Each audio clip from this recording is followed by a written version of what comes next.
Spartacus was a Thracian gladiator, a slave, who brought war to the ruling powers of Rome. He escaped from a gladiatorial training school at Capua, a little north of Naples, along with some 70 other gladiators in 73 BCE, and initially they were just armed with whatever tools they could grab from the gladiator school's kitchen as they ran out. Knives, cleavers, anything else they felt they could kill with. Other runaway slaves soon joined them, and they quickly got a hold of proper gladiatorial weapons. Taking refuge on Mount Vesuvius, that volcano that would later bury the town of Pompeii, the gladiators trained the other slaves who joined them in rudimentary combat skills. Spartacus is believed to have been the primary leader of his new army, and beneath him 2 Gauls, Crixus and Oenamus. Initially, Rome didn't consider Spartacus and his rogue slave army to be much of a threat, and they didn't send in the A team to deal with them. They sent in some scrubs, the B team, Summer League team, the Development League army. And Spartacus's army outmaneuvered and defeated the first 4 forces they confronted. And then his new slave army grew tremendously in size. More slaves continued to swell his ranks with each victory, and at its peak, his army is believed to have been 90 to 120,000 strong. At one point, Spartacus and his army could have braved the Alps to the north of Italy, headed back to freedom in their homelands, but they didn't. They attacked the Roman Empire itself instead. And how did that work out?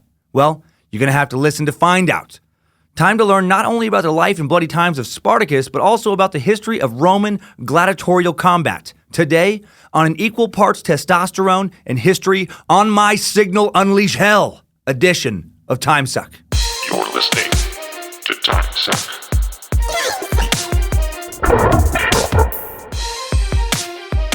Happy Monday, Time Suckers. Happy beginning of what's going to be a kick-ass week for you suckheads. Or maybe it'll be a terrible week. I don't know. What am I, a soothsayer? Who am I, the Oracle of Delphi? One of those many ridiculous palm readers / charlatans on Hollywood Boulevard down there in L.A.? No, I'm Dan Cummins, Lord of the Suck, patron cleric, paladin of the 4 great gods, Lucifina, Nimrod, Triple M, and Bojangles. And you, dear, curious, beautiful, well-endowed meat sack, are listening to Timesuck. And I hope you're going to have a kick-ass week and that your town gives you the key to the city and a free case of whatever you enjoy free cases of. I'm recording this one a bit in the past again, so I'll be optimistic again and assume that I had a great time at the La Jolla Comedy Store with Queen of the Suck, Lindsay. I for sure had a blast in Orlando. My God, the podcast was sold out, man. How fun was that? All 5 stand-up shows were a blast. New materials coming together, getting a feel for how to do this live podcast thing. I feel like I learn so much each time. I got a good plan for the rest of the podcast coming up for the rest of the year. I'm gonna pick a topic that's you're only gonna be able to hear live for 6 months or so. And then I'll switch to a new one, and I'll do that one for those 6 months worth of shows. That'll help me polish it up a little bit, have it be that much of a better show. I'll pick a topic that I feel really confident is going to be a great live topic, and then if you want to hear it, for 6 months plus, the only way you're going to be able to hear it is if you come to a live show. I think that's going to be better than just kind of rolling with that week's topic. But still had a blast. Had a blast in Orlando. The Flat Earth Tour rolls into Dayton, Ohio. The Funny Bone this weekend, just 2 nights. Friday, Saturday, July 27 and 28. Get those tickets. Solid room without a bad seat in the house. From there, going to roll into Side Splitters in Tampa, August 2nd to the 5th. First time in that club. Been to Tampa many times. Not been to that club. I've heard it's a solid, historic, old-school stand-up venue. Palm Beach Improv, Zanies in Chicago in August. I'm touring hard for a while here. Denver Comedy Works, 23rd to the 25th. Going to do another live Timesuck Sunday the 26th. Going to build on what I learned in Orlando. And Orlando was a blast, so I know Denver's going to be a blast. They're the live podcast, man. They're just big old Timesuck parties. Hail Nimrod. And by the way, I always forget to say this. Any of the shows, stand-up or live podcast, I hang around. I have like a little merch table, but I also just take pictures and talk to people who show up. Thank you for coming out. So basically like a free meet and greet after every single show. More tour dates, some more live podcasts coming up. Stand-up and live podcasts in Portland and Tacoma. SoCal dates in Hollywood and Huntington Beach, St. Louis, Spokane, Buffalo, New York now. So much more at dancummins.tv. You can follow me at Dan Cummins Comedy on Instagram and Facebook. Kept up on tour dates. And Harmony Velicamp, she's a fucking meme machine on at Timesuck Podcast on Instagram, Facebook, and Twitter. Random sales tax note. I haven't been paying it. Whoops. Some kind of tax law changed a few months ago, and I didn't pay attention. So my accountant is asked to collect sales tax on online sales going forward. through the Timesuck store for applicable states, because if we don't, she has to track down every sale after the fact and manually calculate and pay for each individual sale, which is a fucking nightmare. So, God damn it, Lucifina! Lucifina told me not to worry about it. Lucifina's always saying, like, don't even worry about it, Dan. Just relax, have another drink. Take your pants off. Just chill, you know? Get naked and just relax and don't pay things. So be gone, Lucifina, but I love you. And that's it. That's it. So now let's get rugged. Let's get Roman. Let's get rock hard for shit so manly it is beyond my 21st century male comprehension, and suck on some Spartacus. So who was the Spartacus character? This character, as Zach Galifianakis would say. Well, honestly, we know virtually nothing about his pre-gladiator life other than he was a Thracian. So what is a Thracian? Well, Thracians were the Roman Empire's first professional athletes. They played an early form of a discus-based game pretty similar to modern frisbee golf called thrace. And the best Thracians could hit a small steel target with a bronze disc from about 200-300 yards away. Spartacus played for the Naples Superbuses, and they'd won the Isle of Capri Tri-Nation Championship 3 years running. Spartacus just picked up an endorsement from Troy's talcum powder, the most popular hand/body/ball powder of Rome. Troy's talcum. Don't toss a yoga over your balls or leave Rome without it. I'll show myself out. And that's nonsense, and you know that. Now let's talk about who the Thracians really were. Thrace is a historical area that stretched from the Balkan Mountains to the north, the Aegean Sea to the south, the Black Sea to the east, the area of present-day Bulgaria, parts of Macedonia, Serbia, Romania. And let's take a look at the progression of Thracian culture with a brief Timesuck timeline. Strap on those boots, soldier. We're marching down a Timesuck timeline. All right, this timeline starts 35,000 to 40,000 BCE. The earliest traces of man in Thrace go back to the Paleolithic time. Man, 40,000 years ago, humans were still probably speaking mostly in grunts and clubbing whatever they wanted to have. You want a pet dog? Well, you club it a bit until it respects you as a master and starts listening to your grunts. You want a ham sandwich? Find a hog, club it till it stops grunting. You want a woman? Well, threaten to club her until she grunts her agreement to some sort of marriage. I honestly have no idea what Thracians were up to 40,000 years ago, and neither does anyone else. But based on archaeological digs and discoveries, that's when they realized they showed up in the area for the first time. Around 6,000 BCE, historians know that Thrace was settled by an agricultural population. 2,000 years after that, they discovered minerals, turned to mining and to metalwork. In central Bulgaria, archaeologists have excavated numerous copper tools, weapons, and ornaments, all dating from that period. Man, working in a Thracian mine must have been really terrible. Like mining is hard work. I've watched miners work outside of Wallace, Idaho. That shit's no joke down, thousands of feet underground. Heavy tools, hot conditions, back-breaking, sweaty, not messing around kind of work. But at least, modern miners can use explosives, heavy equipment. They get breaks every once in a while. Can you imagine mining in the days when you couldn't even buy a shovel? You had to make your own shovel. Back when you had to build a shitty rock shovel and use that to dig for more rocks, and then figure out how to smelt some copper out of some kind of ore to build a little better shovel to keep digging for more rocks. No bottled water, no protein bars, no backpack full of snacks or a Coleman cooler full of sandwiches, full of tasty sandwiches and cool Gatorade and shit. No, you have some shitty creek water in a fucking bucket or something you can't even wash with soap. Some old nasty salted meat so hard and sharp you probably use your meat for a shovel.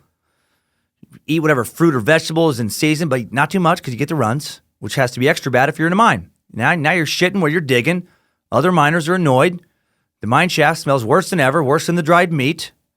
And you're wearing some nasty-ass, not soft, not form-fitting underwear. You got blisters and calluses all over your hands, probably on your junk from your underwear.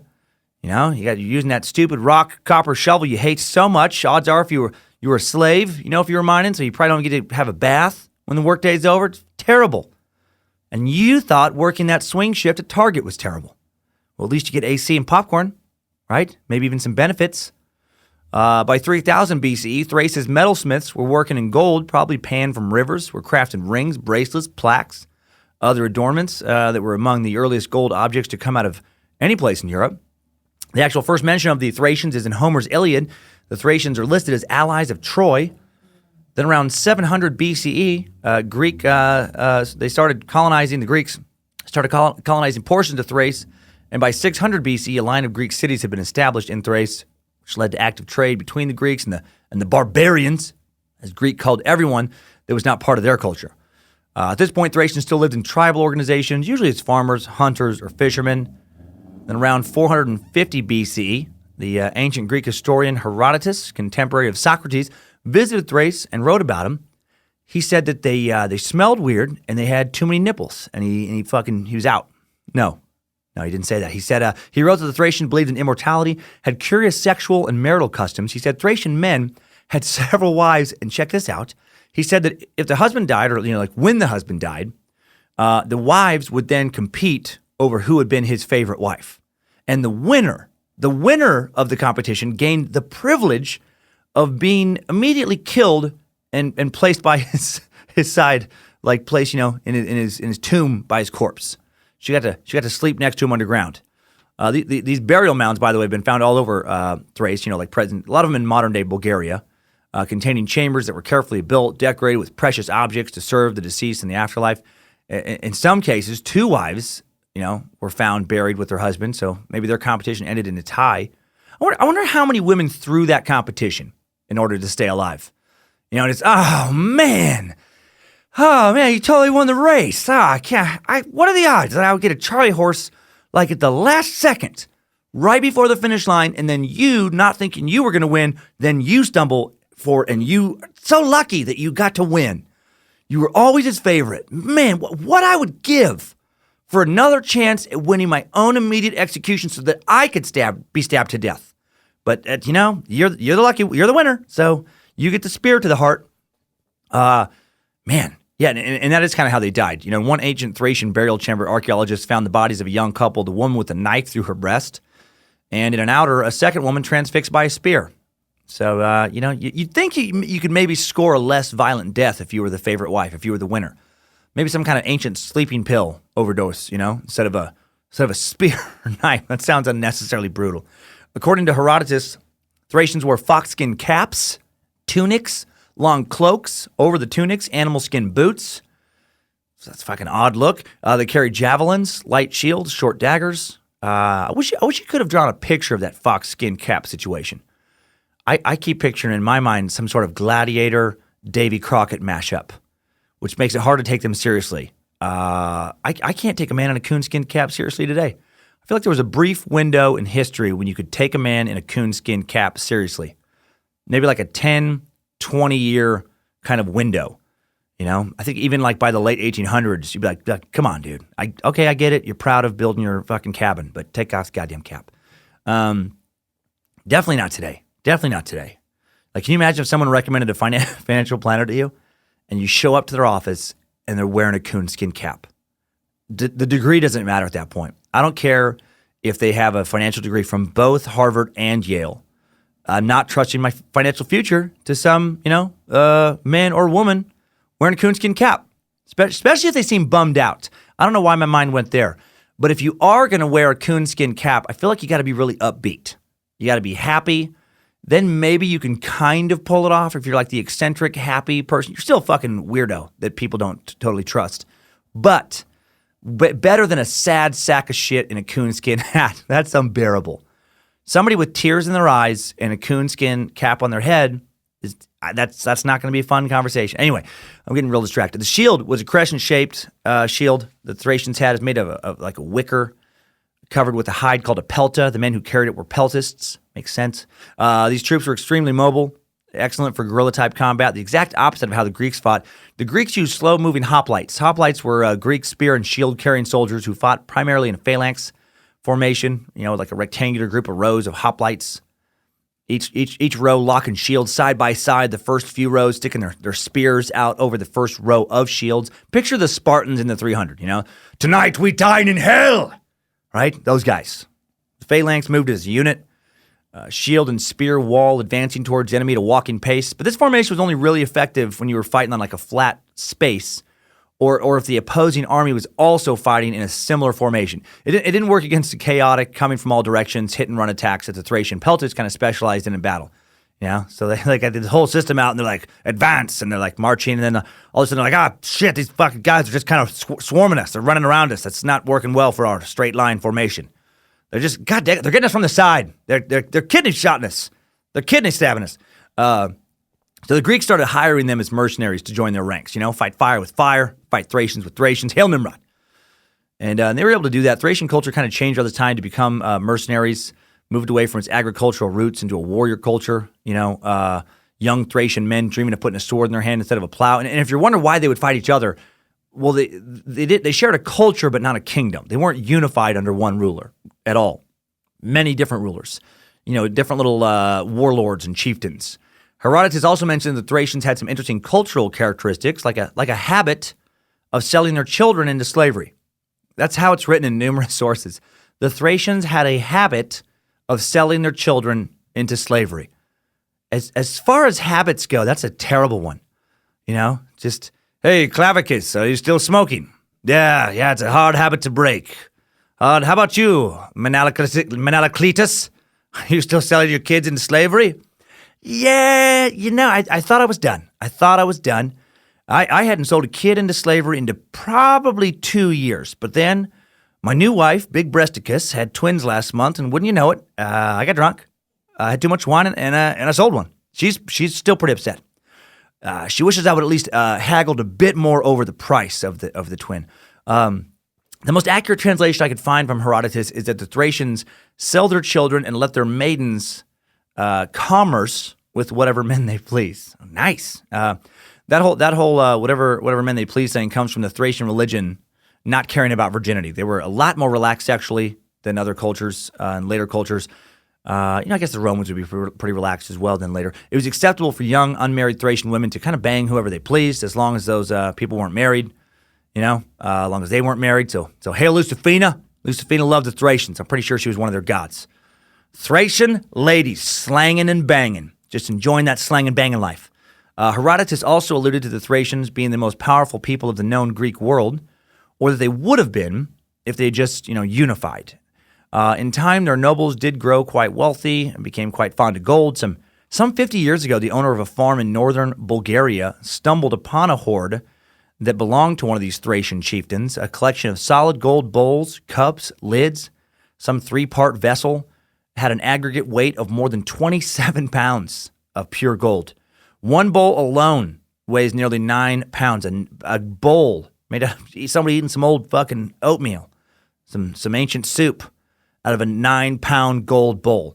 I hope some museum paid him some solid money for those items. I mean, how cool would that be to find pounds and pounds of ancient gold kitchenware in your yard, on your land? Gold is worth a little over $1,200 an ounce today. That farmer found well over $500,000 U.S. value today, and that's if you melted it down and sold it. That's not counting any historical value. Best harvest ever for that farm. That's when you sell the farm. That's when you find a pile of Thracian gold. That's where that old saying comes from. If you find a pile of Thracian gold, you sell your farm. I can't imagine how excited I would be if I found treasure like that. That's one of my greatest dreams. I think I would speak primarily in shrieks for probably a few weeks. Just, I found some gold. I found so much gold. Oh my, some Thracian gold. I don't sell crack anymore. I have to buy my crack. I have to buy my crack. Sorry about that. I've seen pictures of Thracian gold. It's incredibly well done and decorative. Amazing stuff. The Thracians had developed some interesting rituals by the time the Greeks began to write about them. As a part of their whole kind of macho warrior culture vibe they began adopting, the Thracians played some crazy kind of like, look at how tough I am type games as part of celebrations and festivals. So Spartacus came from a very tough culture. Like, this shit is insane. There was this weird Thracian equivalent of Russian roulette that warriors would engage in little celebrations to prove their might. A man clutching a Thracian short sword would stand on a stone and put his head in a hangman's noose. Someone would then kick the stone away from like behind him, and the trick was to slash the cord before it was too late and you hanged yourself and died. Apparently those not fast enough drew a big laugh from the crowd for their unfortunate lack of skill. Jesus. And I thought we enjoyed some dark comedy here in Timesuck. The Thracians really took it to a new level. Just look at him, what a fool. Too slow with the rope, and now he's dead. That's rich. Too slow a kiss. He would have a future in comedy if he wasn't, he wasn't dead now, hanging from the rope and such. And then over the next few centuries, Thrace would be absorbed by Greece and Rome. Greek Macedonian King Alexander the Great rolled through parts of Thrace in the 4th century BCE, conquering southern Thracian territories along the coast of the Mediterranean, the Black Seas, pushing them farther north. Then in the 2nd century BCE, Rome showed up, which would lead to the capture of Spartacus. For a long while, the Romans were content to do as the Greeks had done, confine their attention to the coastal strip, let the rest of the country go its own way. And again, I say country, but, loose formation of chieftains. All they required from the various Thracian chieftains was the right to recruit cavalrymen. The Thracians had also become proficient on horseback by this point. Peltists, they wanted to be able to recruit peltists to serve with the Roman armies, and the opportunity to acquire slaves, which just kind of went on, all over the ancient world. And then over the next few centuries, much of Thrace would be conquered outright by the Romans. And rugged young Thracian males became highly sought after the 1st century BCE by not only the military, but by ancient fight promoters when the Romans discovered they made first-rate gladiators. During the peak of the Roman Empire, no program of gladiatorial combat was complete without a Thracian duel. And the one gladiator most known by name today, Spartacus, was one of those Thracians. And Spartacus became a gladiator after he was sold into slavery sometime in the early 1st century BCE. Estimated that Spartacus was born in 111 BCE. We don't know much about the life of Spartacus before his life as a gladiator. Dude lived a long time ago. Dude lived pre-Jesus. Not a lot of solid records being taken by everyone back then. He didn't keep a diary. A Greek historian would write approximately 100 years after Spartacus' death that he was a Thracian by birth who had once served as a soldier with the Romans, but had since been a prisoner and sold for a gladiator. A Roman historian writing in the 1st century CE, decades after Spartacus's death, describes Spartacus as one who, from a Thracian mercenary, had become a Roman soldier that had deserted and became enslaved, and afterward, from consideration of his strength, a gladiator. He was thought to be from the Thracian tribe of the Mighty, which occupied the area on the southwestern fringes of Thrace, along its border with the Roman province of Macedonia, present-day kind of southwestern Bulgaria. Roman historian and biographer Plutarch, alive in the 1st and 2nd century CE, writes that Spartacus's wife was a prophetess of the Mighty tribe and that she was enslaved with him. And Spartacus and his wife were likely sold into slavery, and then he was forced to become a gladiator sometime around 75 BCE. And they did live in the same, like when he escaped, he took her with him. So they were, at least were able to, I guess, be slaves in the same, under the same ownership. Plutarch wrote that, that she was a prophetess possessed by ecstatic frenzies that were part of the worship of the god Dionysius. Or Dionysus. So she sounds like she was kind of nutty, which means it's pretty good chance she was also probably fantastic in bed. Legend has it that one day after Spartacus woke up with a snake coiled around his head, she declared that this was a sign of a tremendous and fearsome power that would bring him to an unfortunate end.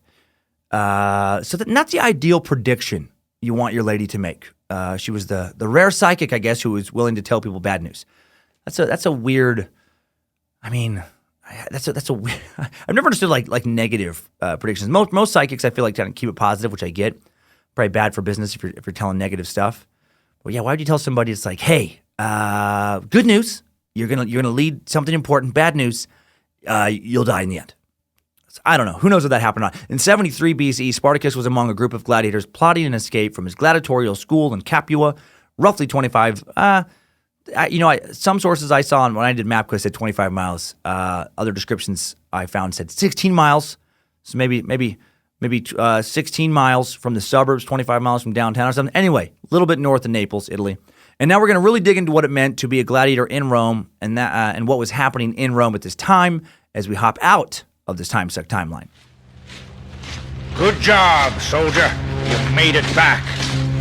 Barely.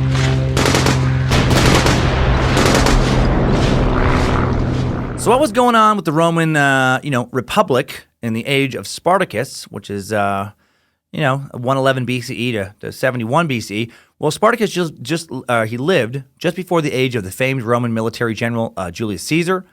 Julius certainly had heard of Spartacus. He was a boy of 10 when Spartacus died. The 1st century BCE in Rome corresponds with the last decades of the era of the Roman Republic.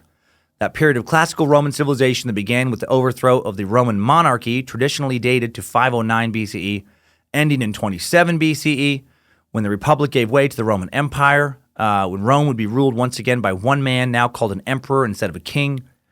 The government of the Republic was constantly evolving, but it pretty consistently revolved around the governing body known as the Senate. Too much to get into in any depth here, but basically the Senate evolved out of an advisory council, and we talked about this in the Caligula-suck, that it had been when it was the ruled by kings, which is the Roman monarchy period. It was an advisory council, and then it evolved into a bunch of toga-wearing dudes who essentially controlled Rome for centuries, even though technically 2 consuls were elected each year by the people, and that they were the official leaders. However, the consuls only served short 1-year terms, and then they fell out of power and then fell beneath the power of the Senate. So it was always in the best interest of consuls to play nice with the powerful Senate members while in office, so they'd be better taken care of. The Senate was, really where the power lied in the Republic. They decided how much money was going to be spent on things. They picked leaders of various Roman provinces, etc. In order to be in the Senate, you had to be powerful and wealthy, had to be a landowner. There was various other criteria and duties as well. And basically a few hundred wealthy, powerful dudes who served lifetime terms decided how shit was going to go in Rome. And then Julius Caesar came along in the 1st century BCE, powerful general who expanded the Roman Republic through a series of battles across Europe while doing a whole bunch of other shit and declaring himself dictator for life. We'll suck Caesar directly someday. And everything he accomplished after the death of Spartacus. All the Roman emperor stuff happened after Spartacus, Augustus, Nero, Caligula. In fact, the Roman Colosseum, the most famous gladiator arena in the world, was built 100 years after the death of Spartacus in 70 CE. And all the gladiator stuff, well, that would get going before Spartacus was born. Gladiator culture was already, even though the Colosseum hadn't been built, firmly entrenched in Roman culture by the time Spartacus showed up. Started at least a few centuries before Spartacus in the 4th century BCE, and gladiator games would continue until a very specific date, until January 1st, 404 CE in Roman culture. An early Christian monk named Telemachus came to Rome at the dawn of the 5th century CE, was horrified at the cruelty of the gladiator games, even though Christianity had been made the official religion of Rome by Emperor Theodosius the First. Theodosius I, in 380 CE, the games had continued. According to the writings of the 5th century bishop Theodoret of Cyrus, Telemachus ran into the middle of the gladiator games, tried to physically stop the gladiators from fighting, and then the spectators were so upset about him breaking up the fight that they stoned him to death. So it didn't work out well for him. Oh man, that's a bummer for him, man. He runs out there. There's too much violence. Please stop with the violence. And the crowd's like, nah, dude, no, We got money on this game, motherfucker. Get out of there. Go on. Get out of there before you get the stones. I will not leave. Ow, please, that hurts. Oh, that's a bigger stone. Oh, my ear. And then he's dead. The Emperor Honorius was so disturbed by the murder of this holy monk that he banned gladiator games from that day forward. And then they never resumed, and that was that. Well, how did they get going? How did they get going before Spartacus? Let's suck into that. But before we suck into the beginnings of gladiatorial games, let's hear a word from today's sponsor. Timesuck is brought to you today by Chikatilo's Wrestling Academy. Chikatilo's Wrestling Academy is giving Timesuckers 25% off the ticket price to their special summer gladiator camp. Adults, but mostly kids, are encouraged to spend a week in the Ukraine, where they will learn to fight to the death against Chikatilo himself, who has been brought back to life using technology related to the Human Genome Project, which is different than the Human Genome Project, all right? Chikatilo version 2.0 will teach gladiator camp attendees how to defend themselves from shame-cock-based wrestling gladiator moves, like the limp dick pelvic thrust, the shame-cock side shimmy and slash, the what's his big deal, sweatpants distraction jerk. So reserve your place or your kid's place now and get a free forever limp water bottle, come clean wristband, t-shirt, and drawstring making soft man hard backpack. What's his big deal? And that is not, of course, today's sponsor. That was for me. But I felt compelled to mention Chikatilo's camp in a fighting-based suck that undoubtedly involved a lot of wrestling, so much wrestling. Timesuck really is brought to you today by Hims. Take it from Hims, forhims.com. It's a lot easier to keep the hair you have than replace the hair you've lost. One of the many hair loss prevention products that 4Hims sells is finasteride, which I've taken for a couple years. No shame in my game about that. I was born with a high hairline, but then about 4 years ago, it started to thin, started to pull back a bit. And I like my hair. I like it. I want to keep it. That's my thing. And then a dude I was working with at a production company told me about finasteride. He took it. His hair not only stopped falling out, it actually thickened a bit. I was working with him long enough to see that happen. So I got excited. I tried it, and I was lucky enough to have the same results. Now, not everyone actually sees their hair thicken again from finasteride. That doesn't happen for everyone. User results do vary. And not everyone has their hair actually stop thinning, but it did work for me. Worked for my buddy Brandon, who probably doesn't love that I use his name. But I'm not using his last name, so whatever. And thanks, Brandon. And at forhims.com, you can get a lot more than finasteride. Forhims.com is the one-stop shop for hair loss, skincare, sexual wellness for men. With medical-grade solutions, real doctors, and well-known generic equivalents to name-brand prescriptions that can help you keep your hair, forhims.com isn't dicking around with your dick or any part of you. Forhims.com offers men easier, more affordable access to the prescriptions, products, and medical advice they need. And these aren't herbal supplements. You don't buy it off a website that also sells monoatomic gold and has a representative that talks a lot about reptilians trying to rule us. No. These are prescription solutions backed by science. No waiting room. No awkward doctor visit. Answer a few quick questions. Get everything sent directly to your door. And Timesuckers get a trial month of everything you need to keep your hair for just $5 today. Right now while supplies last. See website for full details. This would cost hundreds if you went to a doctor or pharmacy. Go to forhims.com/timesuck. That's forhims.com/timesuck. forhims.com/timesuck. Link in the episode description. All right, now we're back. Back to the beginnings of gladiatorial combat in Rome. It's hard to put an exact date on the first gladiator fight, but historians at least seem to agree on the basic time period and what gladiator matches evolved out of. Tomb frescoes from the area of Paestum in the 4th century BCE, when it was still a Greek city, clearly depict gladiator matches. These early matches were part of funeral rituals where gladiators were forced to fight to the death to celebrate and honor the death of some important military leader, landowner, or statesman. And if that sounds super fucked up, you know what? Well, it was. But prior to gladiator fights to the death to honor the recently deceased, slaves just were straight up sacrificed to honor the Roman gods. So at least now, they literally had a fighting chance. It was not until 264 BCE, roughly 200 years before the arrival of Spartacus, that the first documented gladiator contest took place in Rome itself at the funeral games held in honor of the death of popular aristocrat Brutus Pera in the Forum Boarium. 174 BCE, 74 gladiators fought each other during a 3-day fight fest. Special, part of a special funeral ceremony held for some wealthy Roman. The first officially sponsored gladiatorial games were held nearly 70 years later. They were an instant success with the public. As the Roman appetite for blood sports grew, thousands of prisoners captured in Rome's numerous wars of conquest were trundled off to specially constructed training centers or schools to prepare them for the games. So in the 100 years or so before the life of Spartacus, gladiatorial games were morphing out of just being a part of funeral rites and becoming a true sport. And it became super popular all over the Roman Republic. Rome would prove to be the largest stage for combat, but soon there were fights happening all over the place, To compare it to the NBA, it's like playing in Rome would be like playing in Madison Square Garden when people cared about the Knicks, when they were good. Or playing in the Forum in LA when they were good in the 80s or 90s, Fighting in Naples or some other minor city, that would be like playing, wherever the Orlando Magic play or wherever the New Orleans Pelicans play, if those are actually still teams. And as gladiator matches, I know I'm going to get some emails. And as gladiator matches morphed out of slaves forced to fight at funerals into Rome's most popular blood sport, it became big business. It took all different kind of forms. There would be small matches put on in various little towns within the Roman Empire, again, like the bigger matches in bigger cities, the biggest matches at the Colosseum in Rome. And did people pay to watch these matches? Sometimes. It's assumed that sometimes. Probably like some of the smaller matches. I'm sure there was little fights that you might have to pay to get in. The big ones actually tended to be free.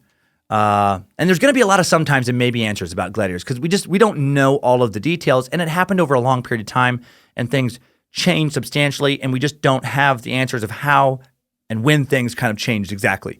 Like think about how much combat sports have changed in America in just the last 50 years with the arrival of MMA. 30 years ago, a lot of the early MMA matches didn't have weight classes. You could eye gouge. You could quite literally punch another dude in his dick and then drag him around the ring by his ponytail. I watched an old MMA match. It was like, I don't even know if it was called UFC at that point. I just watched this dude in a wrestling singlet just get his cock and balls jacked, like because it was so tight you could see the impression of his junk, and you could see the fist smash it over and over again. I was blown away by how many punches he took before he finally tapped out. We do know, anyway, that most of the biggest games, the ones put on by the biggest Roman political leaders, especially the emperors, were either totally free or primarily free to the public. The public could bet on the matches, but they didn't have to pay to watch them, at least not from certain seats. Having the people pay to watch would kind of defeated the point of a lot of these games for a lot of leaders. They put on the gladiatorial games. They hosted them as a display of their wealth and power in order to earn the loyalty of the people they governed. Sometimes in order to quell, revolts from breaking out, to appease people. They had to keep the poor people happy. I feel like today leaders make sure poor people have enough money for the internet, iPhones, PS4s, and Netflix. Right? Can they still watch TV? Can they still play video games? Can they still get Starbucks and Taco Bell? All right, cool.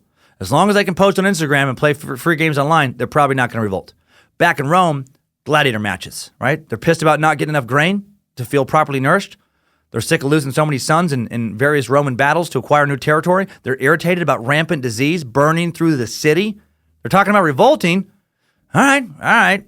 Well, let's get them to come to the Colosseum, watch people fight to the death, and get attacked by fucking snakes and lions and shit for 100 days. And that'll distract them long enough for us to figure something out. And people love gladiators. Gladiators became super popular in Roman culture. Star gladiators were treated like gods by the Roman people, especially the poor people of Rome. Kids would play with gladiator figurines made out of clay. Gladiator portraits graced the walls of many public places. Kids, they played again with those action figures. Most successful fighters even endorsed products, just like top athletes today. They were renowned for their ability to make Roman women swoon. Graffiti from Pompeii describes one fighter who catches the girls at night in his net, and another who is the delight of all the girls. Women would wear hairpins and other jewelry dipped in gladiator blood. Fuck, God, that sounds messed up. Some even mixed gladiator sweat into what they considered an aphrodisiac, into like facial creams, other cosmetics. Man, what a strange mixture, man. Gladiators both star and slave in various kind of periods of Roman history. Hard to wrap my head around that, I guess most stars of the arena, became popular enough to win their freedom, but some did remain slaves even though they were immensely popular. Most gladiators adopted stage names like 20th century professional wrestlers. That's pretty dope. Ladies and gentlemen, tonight we witness the Slayer of Gaul taking 2 scimitars against the Greek giant in his spiked iron club. The Crocmaster takes on Neptune's hurricane. The undefeated Hades, eater of souls, goes head-to-head against rookie Johnny Dinglewhistle.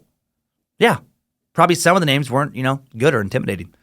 And for the final 2-fight tournament, we have Triple M, the voice of Nimrod, versus the Butcher of Rostov. What is big deal? I don't need sword. I tie rock to end the soft shamcock, swing it around like a tube sock with money bag of quarter. It's an effective weapon I combine with much wrestling power move. Shield is for capitalist Roman dogs, I know yours. Chikatilo need no armor. I wear loose-fitting communist sweatpants made with dirty cotton. So rough, no weapon can pierce. Yamo cut you, Yamo stab you. Taking it to the street, slashing up all your meat, slashing up all your meat. The winner shall fight the one-eyed, 3-legged pit bull of Atlantis, Bojangles. Undefeated in 234 straight matches, 2 of which he laid on his back to fight, and 1 of which he slept through. Praise Bojangles. Thanks for putting up with that. That was fun for me. And again, one take for what it's worth. And I'm sure, this is confusing as hell for new listeners, but, it's a lot of inside jokes. But for real, Rome really did have star gladiators. One particular star gladiator, Hermes, was memorialized in a poem by Roman poet Martial, who revealed he was both a gladiator and a trainer, skilled at not just one, but 3 different fighting styles.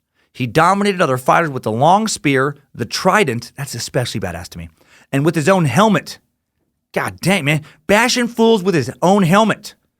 Or maybe he had some kind of Hermes headbutt power move or something, some kind of finishing move. Straight out of Mortal Kombat. Finish him!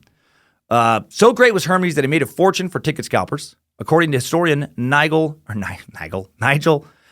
Curtis, Nigel Crother's book, Sport in Ancient Times, the Roman Colosseum could seat 50,000 spectators. Some speculate it actually could seat a lot more than that. And while there were blocks of seats that were free, when a big-name gladiator like Hermes was scheduled to appear, fans would pay scalpers in order to get the good seats, see their favorite fighter. To be a known gladiator is such a different level of tough than I can even comprehend. Like, it makes today's UFC fighters look like little crybabies. Hermes clearly wasn't just a dude who dreaded getting in the arena if he specialized in 3 different fighting styles. At least part of him relished, fighting to the death. And he trained on top of fighting. Man loved the arena. Marshall also described Hermes as having the strength of 3 men and sanity. Sadly, whatever happened to old Hermes is lost to history. Gladiators made some money.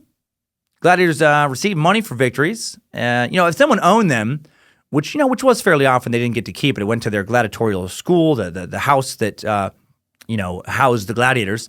But there were all different kinds of financial arrangements. Some promoters did let their fighters keep some of it, even if they were slaves. Some promoters rewarded them in other ways with various perks, such as showering them with prostitutes, or letting them share a bed with their wife or wives, or buying up other members of their family to be around them, such as their kids. We don't know exactly how much money the gladiators did make. No Roman writer told us the amount of money. I can't find it, but we do know it must have been substantial in some cases, because gladiators became so expensive by the 2nd century CE. Marcus Aurelius began to institute salary caps on gladiators. And at some point during the development of gladiator fights, the fights were no longer always between slaves. Free men began either selling themselves to gladiatorial schools to pay debts or provide for their families. Other men made deals with promoters just to get in the arena and fight, men who were totally free. Even a few emperors stepped into the arena here and there to fight. One emperor who'd fight in the Colosseum was the one Joaquin Phoenix portrayed in Ridley Scott's Gladiator, Emperor Commodus. Now, Commodus would step into the Colosseum during gladiatorial games in the late 2nd century CE, which was wildly scandalous to the Roman people. He was viewed during his life and afterwards as just a terrible emperor in pretty much every sense. He was a delusional maniac who truly thought he was the reincarnation of Hercules. He dressed up like Hercules supposedly dressed up like, ordered statues of himself to be dressed up like Hercules, even ordered that the people call him Hercules, son of Zeus. While fighting in the arena, opponents would submit to Commodus, and then their lives would be spared. That wasn't going to be good for you. If you tried to actually hurt Commodus, you were going to die. Which I'm surprised someone didn't kill him anyway, though. Like, if you're already probably going to die, why not at least kill him? Anyway, in private practice kind of training type fights, Commodus would kill people in the arena. He was a serious piece of shit. Check out what was written about him. It's written that he would order wounded soldiers and amputees into the arena for him to slay them, like for real. Non-military citizens who had lost their feet due to injury or illness would be tied together. Commodus would club them to death. That's how it was written. In addition to the crippled, Commodus would slay exotic animals such as lions, ostriches, hippos, elephants, and giraffes, just for the hell of it. And then he was assassinated for being an asshole, basically. For non-emperor gladiators, they could win prizes other than money. A laurel crown was given to gladiators for the most outstanding performance of a tournament. I'm guessing that was kind of the equivalent of a medal or trophy today, point of pride, bragging rights. The greatest prize was freedom, a permanent release from the obligation to fight. As a symbol of this award, gladiators could be given a wooden sword. Also, criminals could earn their freedom if they survived a certain amount of matches or lived a certain length of time as a gladiator. Generally, 3 or more years of combat was required for criminals to win their freedom. Even though many gladiators were adored by the public and became famous, their legal and social standing was still very low, barely above that of a slave. They were considered to be legally and morally part of the lowest social rung, classified alongside actors, pimps, and prostitutes as infamia, ill repute. That's where the word infamous comes from. Little trivia. To be well known for something considered immoral, the Roman infamia couldn't provide testimony in a court of law. They were liable to corporal punishment, which was usually reserved for slaves. But by the 1st century CE, despite this dip in legal status, scores of free men began voluntarily signing contracts with gladiator schools in the hopes of winning glory and prize money. These freelance warriors were often desperate men or ex-soldiers, skilled in fighting, but some were upper-class patricians, knights, even senators, eager to demonstrate their warrior pedigree. Gladiatorial combat also had religious significance in Rome. The games would often open with a solemn procession to honor the gods, which often included human sacrifice, was not just the Aztecs. They've been sacrificing people back in Europe as well. The gladiators represented the Roman theology of the divine and death and the relationship between mortal and immortal. Their matches were Roman sermons written in blood, wrote one historian. Most of the gladiator matches were about money for promoters and gladiator schools and prestige for rulers hosting the games. It's pretty cool. Advertisements, as I said earlier, for gladiatorial displays have survived in Pompeii, painted by professional sign writers or on house fronts or on the walls of tombs clustered outside the city gates. It reminds me of billboards and posters plastered on fences and the sides of buildings in Los Angeles. It's funny for me to think of that promoters were doing the same thing over in Europe, over 2,000 years earlier. The number of gladiators to be displayed was a key part of the prestige of the event. Like the more gladiators fighting, the more generous the host was perceived to be, the more glamorous the spectacle, and of course, the more famous the gladiator, the more love from the people the promoter would receive. You're a top-notch ruler if you bring in the great Hermes. You're about to be overthrown if your gladiator match is just two dudes and one of them is Johnny Dinglewhistle. If you wanted to impress the crowd, you brought in critters. That's if you really wanted to kick it up. The bigger, more exotic, more ferocious the animal, the more power and wealth you displayed as the host of the games. Lions and cheetahs were big draws in Rome. And Rome, once the Colosseum was built, had a lot of these animals make appearances because the Colosseum was one of the few arenas capable of hosting these animals and having them unchained within its walls. Because the fighting pit was low enough compared to the stands that these creatures couldn't jump into the crowd and just start causing mayhem. Because apparently that happened at a match or two in some other places, and they were like, you know what, maybe we shouldn't release the animals into the pit if they can jump into the crowd. Start slicing up the fans we're trying to impress. How crazy would that be if you're all pumped up to score front row seats for a match? You're sitting there with some snacks. You got a goblet of wine in one hand. You got an old wooden version of like a foam #1 fan finger on the other hand.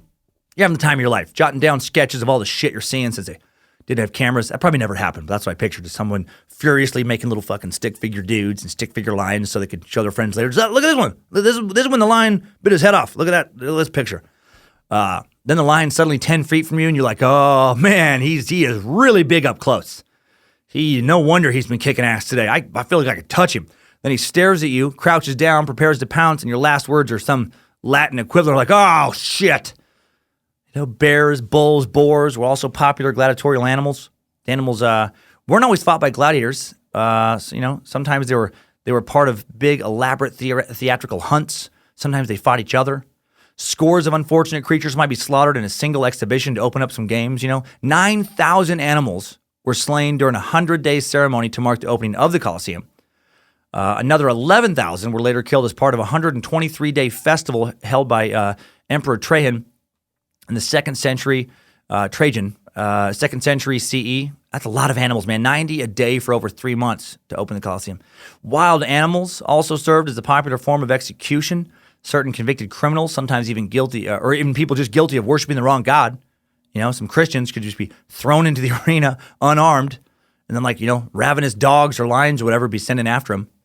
Lions, bears, cheetahs, man, whatever. Basically, if it was an animal they could find somewhat placed in the Roman Empire that could kill a man, it was going to make an arena appearance at some point. Smaller, less threatening animals were probably used by fight promoters who were low on funds. Like you knew you would come to a janky-ass gladiator match if they brought out the squirrels. Goronicus, send in the squirrels. Release the possums, Goronicus. That's when you demand to have your money back, even if you came for free. That would be awesome if that actually happened. Send in the squirrels, Goronicus. And then just an army of little squirrels, each wearing little kind of armor, maybe little kind of knives taped to their backs or something. Just come for you at first. You're like, nah, fucking what are the squirrels? Then you realize you've been rubbed up with some kind of squirrel attractant. They just fucking poke you to death. That never happened. I was surprised to find out this week that not all gladiator matches were death matches, contrary to popular belief. They didn't always end in the death of one of the gladiators. Historians think actually that on the average, probably no more than 1 in 5 matches ended in death. Most matches actually had referees and various, rules of engagement, many of which unfortunately have been lost to history. Most of the time, it's believed matches would end with one of the gladiators being wounded or just submitting to their opponents. Also, sometimes matches could end in a tie, called about by the crowd, who were appreciative for a good, long, entertaining fight. This was good for hosts because deaths were expensive. For a gladiator who died in combat, the trainer, the lanista, might charge the sponsor of the fatal spectacle up to 100 times the cost of a gladiator who survived. However, if the crowd called for the death of a gladiator defeated in battle, whoever was put on the show didn't want to look cheap and just pay the cost and let him die. If a gladiator was seriously wounded or threw down his weapon in defeat, his fate was left in the hands of the spectators. In contests held at the Colosseum, the emperor had the final say in whether the felled warrior lived or died, but rulers and fight organizers often let people make the decision, people watching. Paintings and films often show throngs giving like the thumbs down gesture, when they wanted a disgraced gladiator to be finished off, but that may not be accurate. Some historians think the sign for death may have actually been the thumbs up, while a closed fist with two fingers extended, thumbs down, or even like a waved handkerchief might have signaled mercy. Whatever gesture was used, it was typically accompanied by cries of "Let him go," or "Slay him." If the crowd willed it, the victorious gladiator would deliver a grisly, final kind of death move, stabbing his opponent between the shoulder blades or through the neck and into the heart. Yep. Freeing a gladiator was just as expensive as killing him. In certain matches, the crowds could call for the freedom of an enslaved gladiator, and then the politician or organizer of the game could free them, give them that wooden sword, and they would have to pay the owner for their freedom, a cost known as a manumission. And they'd have to pay the same price, as a gladiator who died because they'd no longer be able to make their school or owner or whatever any money. All right, now let's talk about different kinds of gladiators. Too many variations to go through all of them now, but here's some popular types. Spartacus was a murmillo, which is a heavily armored gladiator, with a helmet, arm guard, loincloth, and belt, gaiter on his right leg, thick wrappings covering the tops of his feet, very short greave with an indentation for padding the top of the feet. They carried either a gladius sword or they carried either a gladius, which was a straight short sword, or a curved Thracian scimitar-type blade, and then a tall oblong shield in the legionary style. Gladiators took their name, by the way, from the Latin word gladius, which was a short sword favored by many of the gladiators. A little more trivia.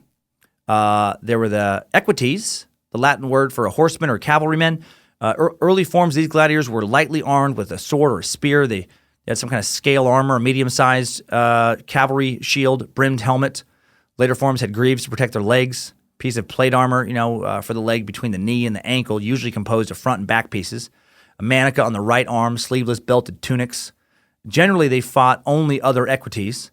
There was the cestus, a fist fighter or boxer who wore the cestus, which was a heavy-duty type of kind of brass knuckle situation, but otherwise had no armor. So, sucked to be that dude if he had to fight the equites.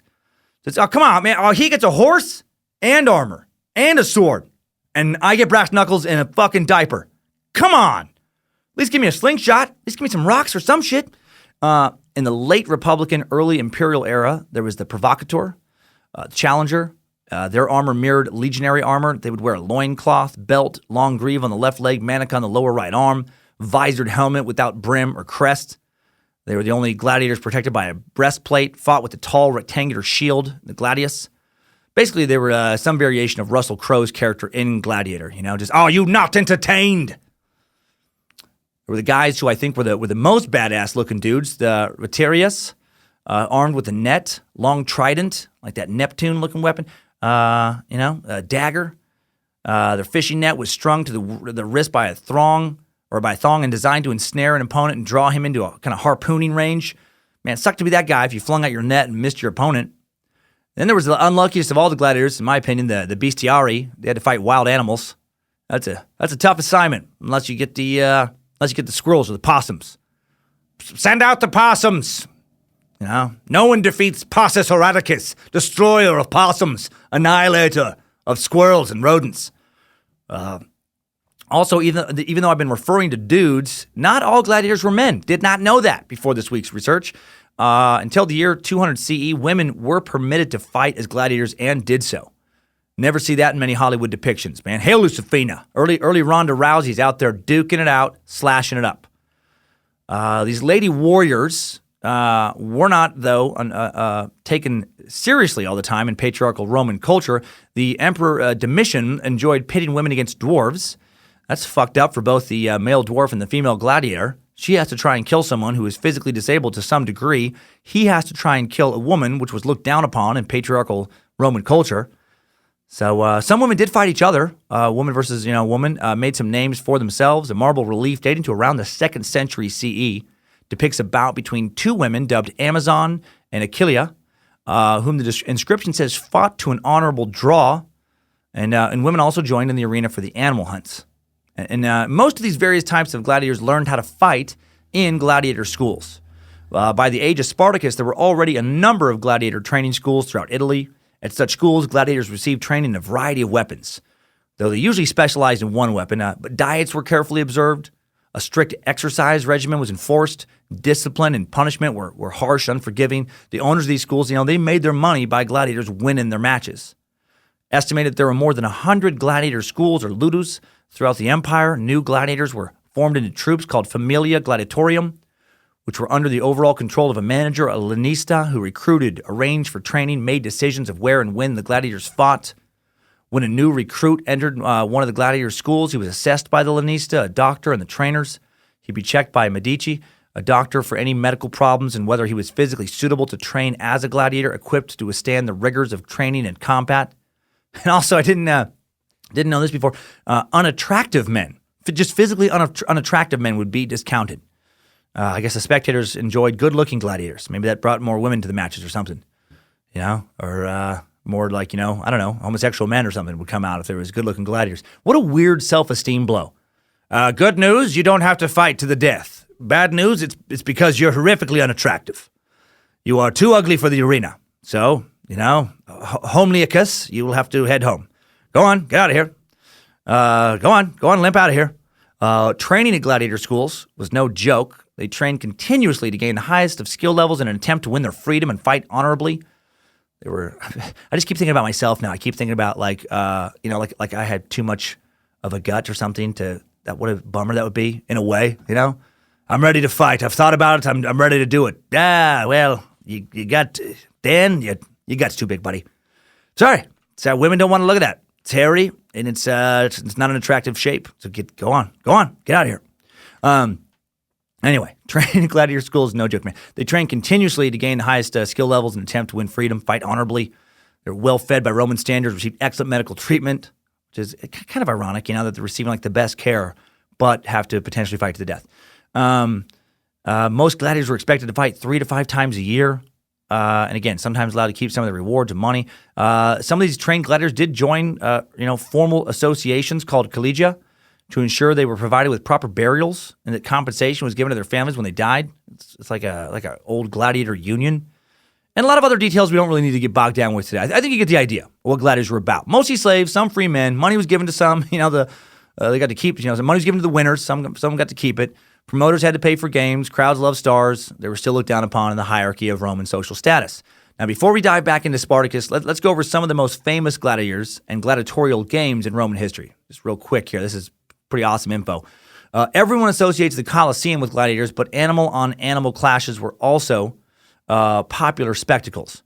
Prior to the reign of Emperor Claudius, a few witnesses recalled a particular gory battle staged between an elephant and an enraged rhinoceros, which the former won after picking up a broken spear with its trunk and gouging the eyes out of its horned adversary. Now, this is hard for me to believe, but that's what they wrote. Can you imagine watching an elephant pick up a spear with its trunk and then use that to poke out a rhino's eyes? What the fuck? Who knew Dumbo had that much anger in him and intelligence? A bestiarius, whose specialty involved fighting wild animals, could expect to have a short career, even by gladiator standards. I said earlier that most of these gladiators, didn't last long. These guys who had to fight animals, but some did win fame. One of the most famous was Carpophorus. Carpophorus routinely faced off against vicious wild animals such as lions, bears, leopards, and rhinos. He even fought at the opening of the famed Flavian amphitheater and defeated a, quote, horde of bear, lion, and leopard in single battle. He also killed a ferocious rhino with a single spear in one face-off. And then his personal bests involved killing 20 different beasts, lions, bears, and leopards in one battle. Not sure how he eventually died, but I'm guessing it was horrific. Another famous gladiator was Flamma. Flamma's love for the ring was so strong that he rejected freedom offers made by impressed Roman politicians not once, not twice, not 3 times, 4 times. The former Syrian soldier fought in 33 clashes before finally meeting his end on the sands of the Colosseum at age 30. By then, his popularity was so extensive that his face was being used on Roman coins. Dang, man, that dude clearly loved to fight. He turned down the opportunity for freedom 4 separate times. Guess he got a taste for blood and just nothing else would satisfy. Also sucks that you could have a record of 33-1 and still just be dead. In a marvel of theatrical engineering, the Colosseum was periodically flooded and filled with ships to reenact oceanic conflicts. Historian Dio Cassius had the following to say of a particularly notorious battle arranged by the Emperor Titus in 80 CE. Said Titus filled the arena with water. He also brought in people on ships who engaged in a sea fight there in a naval battle between 3,000 men. Holy shit. It's unclear how much the ensuing face-off was pre-orchestrated, how much was theatrical, how much was simply bloody mayhem. But whatever the case, the scale and novelty of the spectacle drew thousands of spectators who crowded, even camped along the streets to catch a glimpse. The chaotic frenzy of that match, spectators even ended up being trampled to death in their eagerness to see boats clash and blood spilled. Now, I wish I knew exactly how all of the water was able to get in the Colosseum, but I just couldn't find a satisfying explanation other than, just kind of like brief mentions of, some kind of aqueduct water being diverted into the arena and then, funneled back out again for land battles that would happen later. If any diehard Roman experts out there know I have a lot who listen, write us at bojangles@timesuckpodcast.com. If you can find like an understandable explanation of how the hell they got that kind of water into the arena. Because I'm still confused because if their animals were kept in pens underneath to be lifted up, because they had like they had like a series of chains and pulleys that could like lift an animal into the arena to then fight somebody. So that means that there's an elaborate kind of complex of holding pens and things underneath. How do you flood it but not also flood everything underneath? I don't know. Occasionally there were happy endings in the arena. In the 1st century CE, the poet Martial recorded the most detailed account of a gladiator battle known to modern historians. During a series of games held by Titus, a pair of gladiators battled literally for hours before simultaneously then laying down their weapons and surrendering to each other. Touched by their sportsmanship, Titus granted the pair their freedom as the crowd cheered uproariously. Okay, so now we know a little about gladiators. And we know Spartacus was a gladiator. Unfortunately, we don't know how many matches he fought. We don't know if he ever fought in a public fight. We have no idea if he was, how successful he was or any of those details. We do know he led the biggest slave rebellion in Roman history. And we're going to walk through that rebellion, walk through his war. But first, let's check in with today's sponsor, The Great Courses Plus. Yes, Timesuck is brought to you by The Great Courses Plus, and great is an understatement. It's fantabulous. If you love the adventure of learning new things, you're going to love watching and listening to The Great Courses Plus. I received the most wonderful email just the other day from a Timesucker who started, heard about it on the show, started using The Great Courses Plus, and was just so happy to start watching their engaging courses. He said he'd always had a thirst for knowledge, but, shit happens in life, and he just wasn't able to afford to go to college.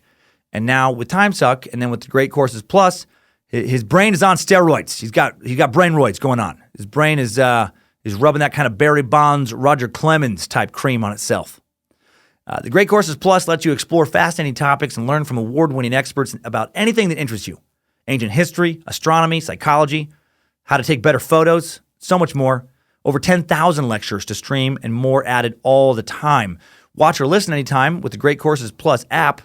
I recommend the Great Courses Plus course on the Vikings.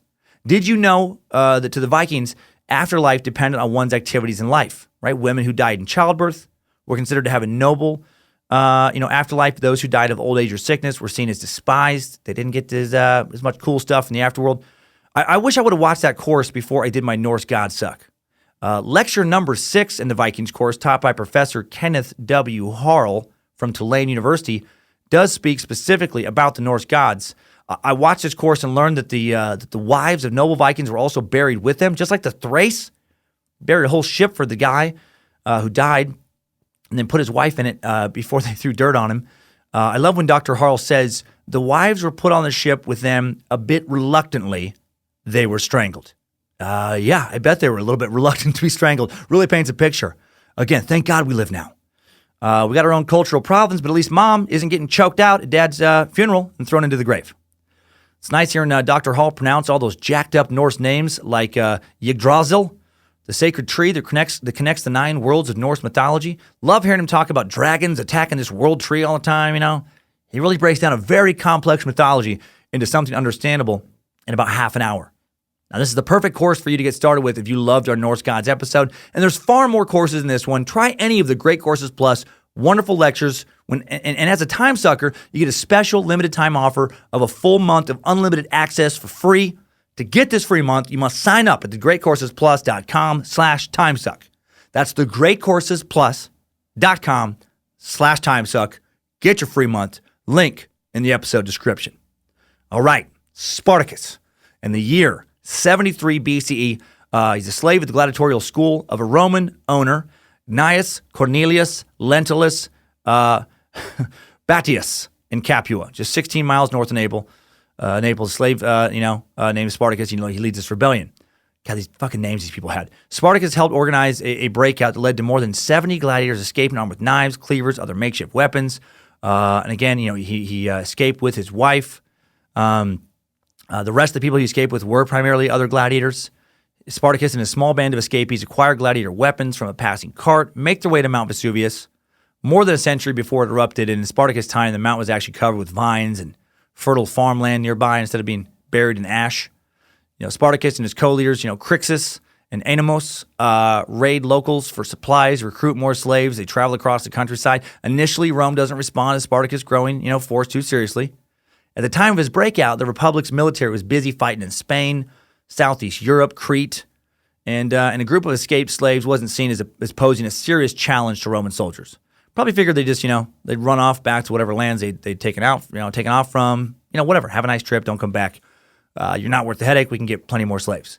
But over the coming weeks, they'd ransacked enough Roman citizens' land and had enough new slaves join their rebellion for them to be taken a little more seriously. And then the Romans dispatch a praetor named Gaius Claudius Glaber to form an army to crush the slaves. Glaber doesn't sound, to me, like the name of someone on the A-team. The slaves have amassed a sizable army, Senator. Should we send in one of our best generals? No. Those men are busy. Send in Glaber. Send the Glaber. Put the Glaber on the case. Glaber and another dude named Publius Valerius, got assigned this. His name sounds even worse than Glaber. He sounds like a venereal disease. Glaber, you're white as a ghost, my man. Are you okay? No, Senator, I'm not okay. In my battles with Spartacus' men, I somehow came down with a nasty case of Publius Valerius. What in the hell were you doing? You're supposed to fight his men, not fuck them. And these two dudes, they don't take official armies to the fight. They did not command the regular citizen army of legions, but rather whatever forces they could hastily conscript on the spot, wrote Appian, a writer who also lived in the 2nd century CE. So like I said earlier, they brought in, or I shouldn't say also, he lived in the 2nd century CE, like a lot of other kind of historians who would write about this. It was all kind of written about quite a bit later. And he said they brought in the B team, Summer League team. Took in some scrubs against the dream team. Not a good policy. Glaber's ad hoc army didn't even try to attack Spartacus. Instead, they blocked off the main route of his escape from Vesuvius, pitched camp there, tried to starve him out. And Spartacus was too crafty for that. He and his newly liberated slaves, they built rope out of wild grapevines. Used it to move down a different, much steeper part of the mountainside the Romans had neglected to defend. The Romans still in camp never saw this coming. And then the slaves were able to surround them and to shock the Romans with a surprise attack. When the Romans fled, the slaves seized their camp, wrote the Roman historian Plutarch. News of this success was whispered far and wide and resulted in new recruits flocking to the force of Spartacus. Reminds me of that Pancho Villa suck, man. Word gets out, someone's bringing some power to the fucking people, and the bandwagon starts growing. Plutarch wrote, at this point, many of the herdsmen and shepherds from the surrounding regions, hard-bodied and swift-footed men, came to join the slaves. I like the way he wrote that. Hard-bodied and swift-footed. Oh, man, I remember when I used to be somewhat hard-bodied and not quite as slow-footed. The growth of Spartacus' force was also aided by other factors. Throughout his rebellion, his army spent much of its time in rural areas and small towns, places that were poorly defended but also had an abundance of slaves, solid for recruiting. Additionally, according to ancient sources, Spartacus insisted on equally dividing the spoils, something that Roman officers sure as hell didn't do, and that made recruitment all that much easier. In time, Spartacus even succeeded in getting non-slaves to join his rebellion that became that popular. They had built such a formidable force that many freedmen and other free commoners joined their ranks. Let's make some money. Let's get some spoils of war. Spartacus and his men continued to ambush and defeat Roman units while freeing slaves in the countryside and gathering supplies. I mean, this is pretty epic. Now, he's really getting Rome's attention now.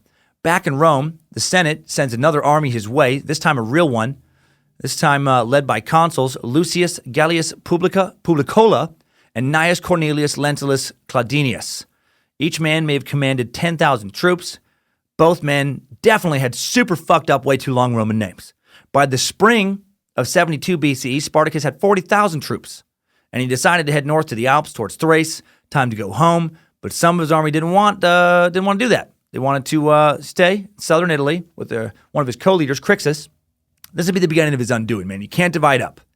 You're fighting the Roman Republic. You got to stay together.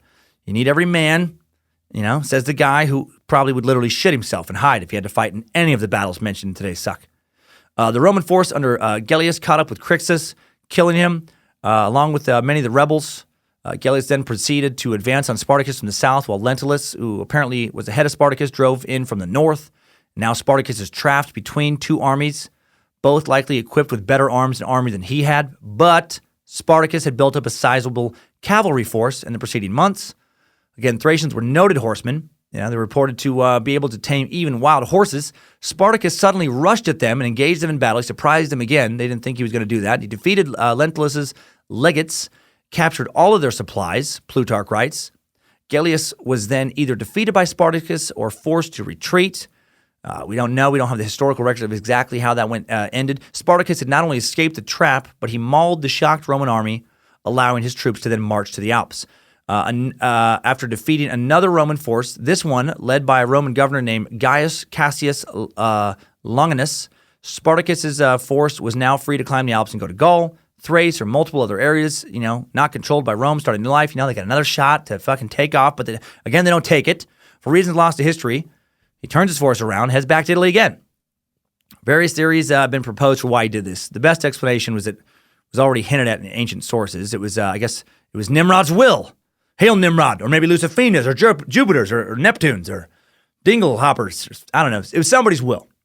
Actually, many historians think it was the will of Spartacus's army. Spartacus's own men probably vetoed him. Success may have gone to their heads, aroused visions of, sending Rome, putting it down in flames, getting some revenge, just some killing in the name of. A little bit of, fuck you, I won't do what you tell me. They're raging against the machine of Rome. Also, the sight of the intimidating Alps may have persuaded them also to head back. They may have been worried about pulling a big old Roman Donner Party. They want to die eating each other's asses up in those mountains. So they headed back south and then were betrayed by pirates near Sicily. They made it all the way down there. Man, pirates. Who thought they'd show up in this tale? Not me. Gladiator matey. How might Blackbeard be of service to your loincloth wearing arse?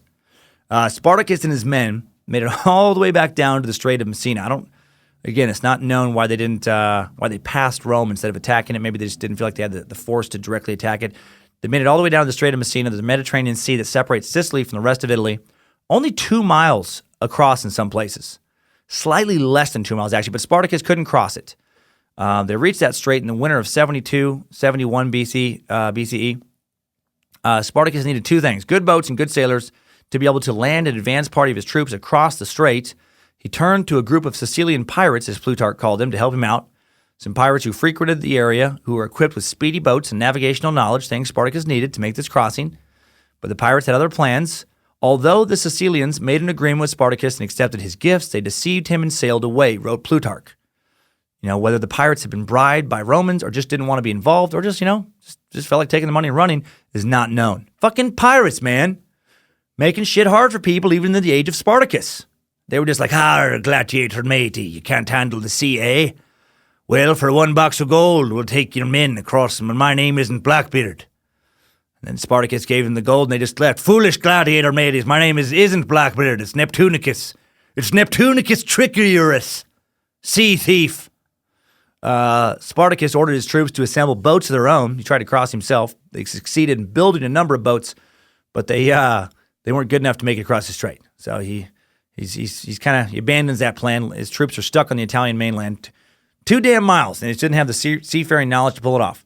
So this leaves Spartacus with no choice but to go back up north again, Well, by this time, by the time he'd reached the Straits and been trying to get across and had the whole pirate debacle, a new leader named Marcus Licinius Crassus has taken command of the Roman forces against him. Now, Crassus was a little more formidable than previous guys who'd come after him. He was a wealthy individual, very wealthy, able to raise a large army and pay them, at least in part, out of his own pocket, and he was a ruthless motherfucker. In his business dealings, Plutarch said Crassus had a scheme where he bought up the burning properties and the buildings in a neighborhood of those alight, as the owners would surrender them for a small sum of money out of fear and uncertainty. It's thought that he might have also set fires to get kind of that stuff. That's messed up, Set a neighborhood on fire and then come through, hey, it's terrible. Well, I'll buy your property. I know it's not worth much, but I'll take it off your hands. In his military life, he's even more ruthless. Among his forces were the remnants of legions belonging to Gellius and Lentulus that had been previously defeated by Spartacus, and as a consequence, quote, Crassus selected every 10th man from the consular legions by lot and had him executed. And Appian wrote that. He also revived a practice called decimation, where units that ran away from the enemy would draw lots and have a random number of soldiers killed by being clubbed or stoned to death. That's some hardcore shit. So, needless to say, discipline tightens up a lot under Crassus. They're going to fight hard against Spartacus or they're going to be, clubbed to death. Still, knowing that many of Rome's best soldiers were outside Italy fighting other wars, Crassus proceeds carefully when moving against Spartacus. Rather than try and openly battle him in southern Italy, he builds a system of fortifications centered on Malea Ridge in an effort to trap Spartacus and starve his troops, which, that other guy tried earlier. Well, Spartacus responds to the situation by offering Crassus a peace treaty that Crassus rejects. Spartacus has caused too much mayhem by this point to get any kind of truce. And then perhaps seeing his own soldiers beginning to waver, Spartacus stiffens their resolve by crucifying a Roman soldier and then, put him up on the cross for all to see.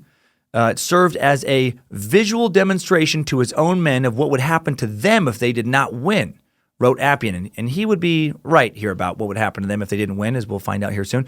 Spartacus eventually managed to break through Crassus's trap by filling in one of the trenches Crassus had dug to entrap him with human bodies, the bodies of men who had died in battle, and then riding over the top of these bodies was cavalry. Man, that's god dang, man. Had his horses run over a bridge made out of dudes, a dude bridge. Having flashbacks to Cortez and that Aztecs suck, man. Remember, Cortez had to do something similar to escape from Tenochtitlan, running from the Aztecs. Dude bridges, man. What a terrible way to travel.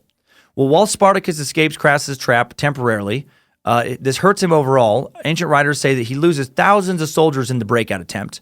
Furthermore, a split emerges in the rebel camp, and some of his army take off again. So, he gets division in his own army again.